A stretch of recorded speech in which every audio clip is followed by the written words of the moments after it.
Assalamualaikum teman-teman. Kami dari kelompok 1 akan membahas tentang risiko perbankan.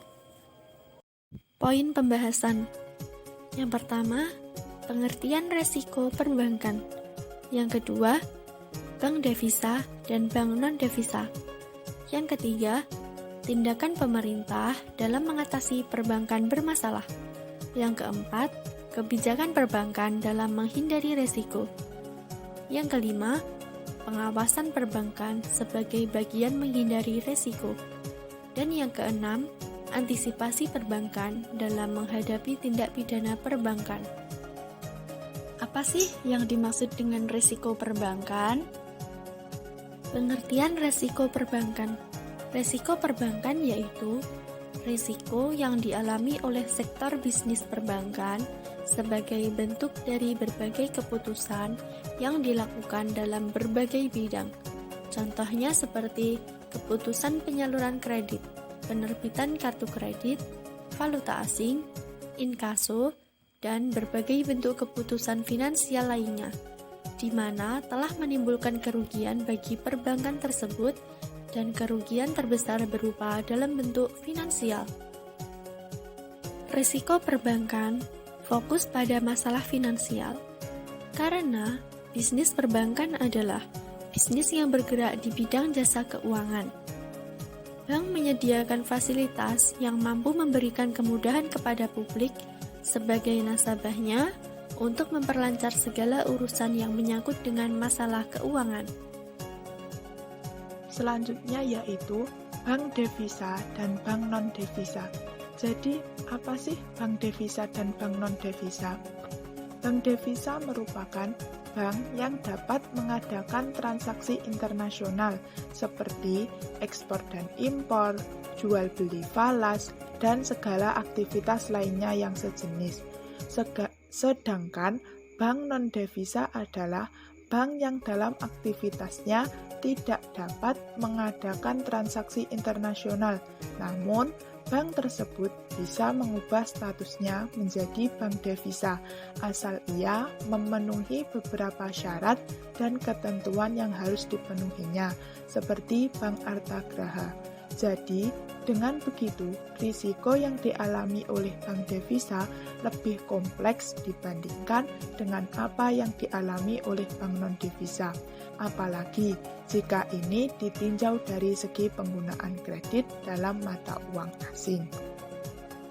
Tindakan pemerintah dalam mengatasi perbankan bermasalah. Pada saat pemerintah melihat suatu perbankan bermasalah, maka umumnya ada 3 tindakan yang akan diambil. Pertama, pembinaan. Pada kondisi ini, pemerintah sifatnya akan masih menganggap bank tersebut membutuhkan pembinaan atau advice saja pada sisi keuangan maupun non-keuangan guna menstabilkan kembali posisinya ke arah yang diharapkan. Kedua, tindak lanjut pengawasan bank. Pada kondisi ini, Bank Indonesia bertugas untuk melakukan pemantauan secara intensif akan setiap kebijakan dari bank tersebut dan bagaimana ia menyelesaikan berbagai permasalahan serta suatu yang menyangkut kemampuannya menciptakan likuiditas, kemampuannya memenuhi CAR atau Capital Adequacy Ratio sesuai yang ditetapkan oleh BI dan lain-lainnya. Yang ketiga, likuidasi bank. Pada kondisi ini, Bank Indonesia telah merundingkan secara dalam-dalam dengan pemerintah untuk melakukan kebijakan melikuidasi atau menghentikan aktivitas bank tersebut. Kebijakan perbankan dalam menghindari risiko. Bank Indonesia sebagai the last of resort berkewajiban penuh untuk menjaga dan melindungi perbankan dalam negeri dari berbagai risiko yang timbul. Dalam hal ini, ada 4 risiko perbankan yang ditetapkan atau diisyaratkan oleh Bank Indonesia untuk dimanage atau dikelola, yaitu yang pertama risiko kredit, 2 risiko pasar, 3. Risiko operasional, dan 4. Risiko likuiditas. Dari keempat risiko tersebut, hasil riset menyebutkan bahwa risiko yang terbesar yang dialami oleh pihak perbankan adalah risiko kredit. Dalam upaya untuk mengendalikan risiko kredit, sering bank menetapkan sejumlah kondisi yang berkaitan dengan kredit, seperti penetapan pada pinjaman kredit untuk yang bersifat jangka panjang. Sebab dengan memberikan pinjaman jangka panjang, bank menghadapi ketidakpastian yang lebih besar. Di samping itu juga likuiditas bank akan terpengaruh lebih besar dengan memberikan pinjaman jangka panjang. Penetapan kondisi seperti ini juga berlaku pada pinjaman jangka pendek.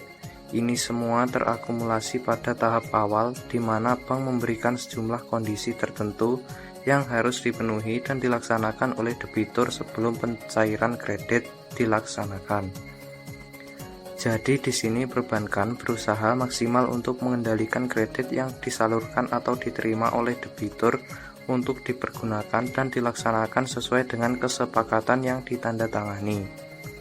Ini terlihat misalnya dalam bentuk pembelian kredit yang dilakukan secara bertahap sesuai dengan prestasi pekerjaan yang dilaksanakan. Sebuah kebijakan yang akan lahir nantinya adalah dengan membentuk biro mediasi perbankan yang bertugas untuk menyelesaikan perselisihan bank dan nasabah. Maka, dengan dibentuknya biro mediasi, nantinya diharapkan akan dapat memperkecil biaya-biaya dalam menangani masalah antara bank dan nasabah. Salah satu yang harus dibuat oleh pihak perbankan adalah dengan membuat standar minimum pemberian informasi terhadap produk yang ditawarkan oleh perbankan ke nasabah, sehingga ada kejelasan yang lebih jelas diperoleh oleh nasabah tentunya. Saya Anissa Ika Wijayanti dengan NIM 4011900029. Di sini saya akan menjelaskan sedikit tentang pengawasan perbankan sebagai bagian menghindari resiko.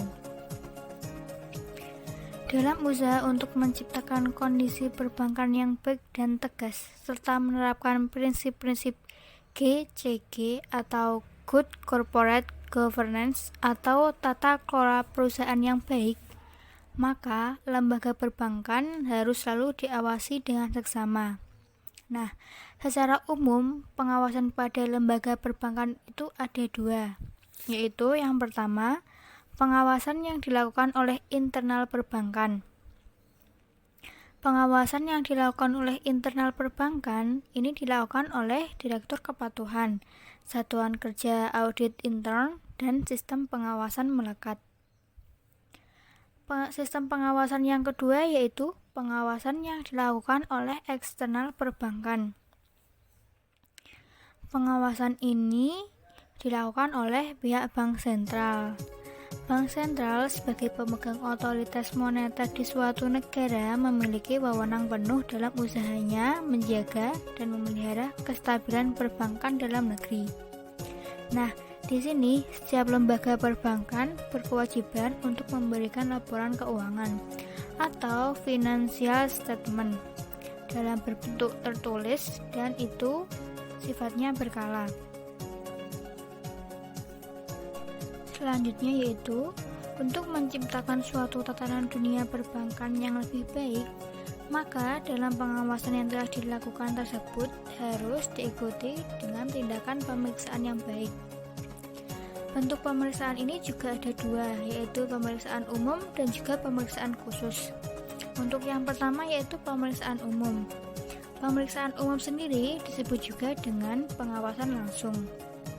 Maka pengawasan langsung atau pemeriksaan umum ini adalah pemeriksaan terhadap semua aspek bank, yakni keadaan keuangan, kegiatan usaha, manajemen, dan juga kepatuhan bank terhadap ketentuan yang berlaku, serta sejauh mana bank mengelola risiko yang ada. Nanti hasil pemeriksaan ini semuanya akan disampaikan kepada bank sentral atau BI. Yang kedua yaitu pemeriksaan khusus. Pemeriksaan khusus adalah pemeriksaan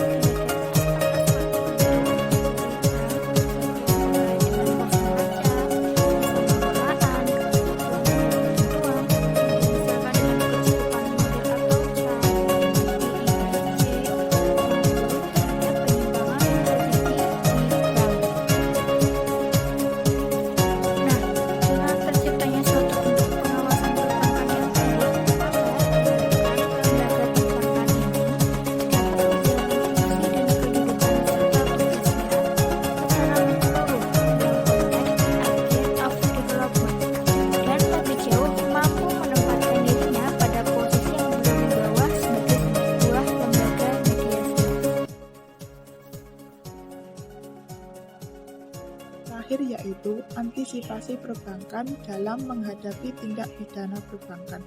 Ada beberapa langkah strategis yang dilakukan oleh bank untuk mengantisipasi terjadinya tindak pidana di bidang perbankan. Yang pertama, general awareness.